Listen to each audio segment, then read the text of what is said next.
Happy Friday. Mayor Dan Pope with a weekly update. Hope you've had a great week. I want to start this week by talking about the American Rescue Plan Act. Just a few reminders. These are federal dollars that are given to cities and counties based upon population. In our case, we'll receive about $56 million over 2 years. We got half of it last year. We'll get half of it mid-year this year. Now, there's real specific rules about how that can be invested.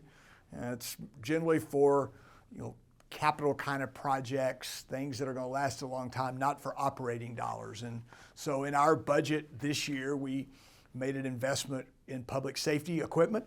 We also budgeted for our new public health facility. So those are dollars that we've already set aside and we're going to spend.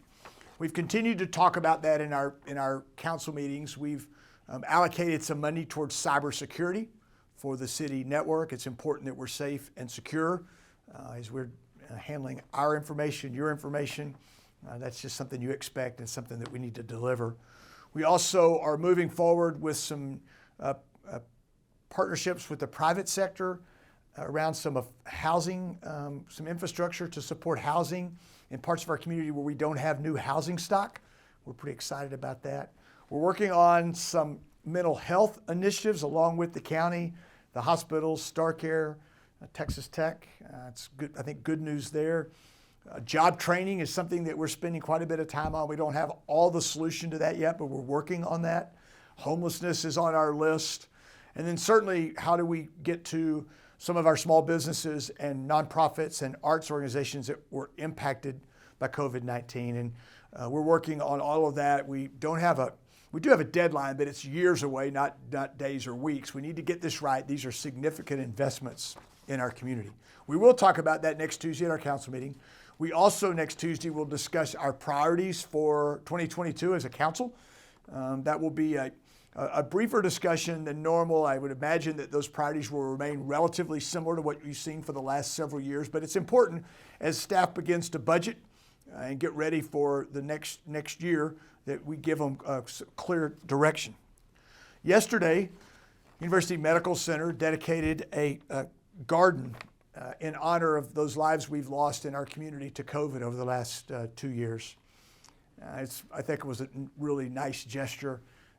Speaking of COVID, there are more than 210 million Americans that are vaccinated. It's safe and it's effective. I continue to encourage people that aren't vaccinated to educate themselves and think seriously about getting the vaccine.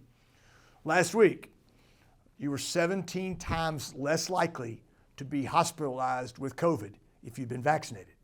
It's not perfect, but it's much better. Now, we're working our way through this Omicron surge. There are much better days in front of us. But if you're sick, don't go to work. Just use common sense, West Texas common sense. We'll get through this. I'm looking forward to putting that behind us and to a bright new world that I believe is very, very close. Finally, next Wednesday at Parkway the United on Parkway, we'll have coffee with the mayor. We'll start at 7:30, go for an hour. You know the routine. I look forward to seeing you there if you want to join us. I hope you have a great weekend. I look forward to talking to you again next Friday. I appreciate all you do for Lubbock. Lubbock's a great place to live, work, and play. I'm blessed to serve as your mayor.